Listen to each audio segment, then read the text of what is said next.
গৰিমা শইকীয়া গাৰ্গৰ অহা নাই মই সেইটোৱে আচৰিত হৈছোঁ তেওঁলোকে জুবিন গাৰ্গক ভাল নাপাইছিল নেকি জুবিন গাৰ্গক অকল তেওঁলোকৰ পাৰ্টিটোত মানে ভিডিঅ' বা হেৰিৰ কাৰণেহে প্ৰয়োজন আছিল নেকি তেওঁলোকে ইমানখিনি মানৱীয়তা মানুহৰ নোহোৱা হৈ যাব পাৰেনে সেই মানুহজনৰ কাৰণেও সেই মানুহজনৰ ন্যায়ৰ কাৰণে তেওঁলোকে দুআষাৰ কথা ক'বহি নোৱাৰেনে যি হৈছিল সঁচা কথাটোহে ক'ব লাগে তাতনো তেওঁলোকক কোনে কি বিচাৰি আছে মুঠতে এতিয়াও মই অনুৰোধ কৰিম যে তেওঁলোকক দাবী জনাইছোঁ যে তেওঁলোক আহক কথাখিনি কওক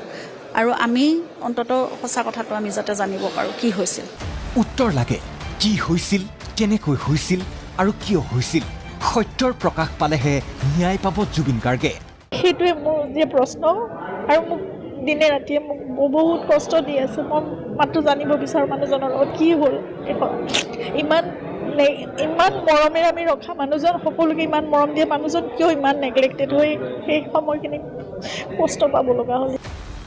সেই অভিশপ্ত দিনটোত কি হৈছিল সেই কথাটোকেই শুদ্ধকে লাগে আমাক ইমান দি থৈ যোৱা মানুহজনক আমি সিমানকণো দিব নোৱাৰোনে প্ৰশ্ন গৰিমা শইকীয়া গাৰ্গৰ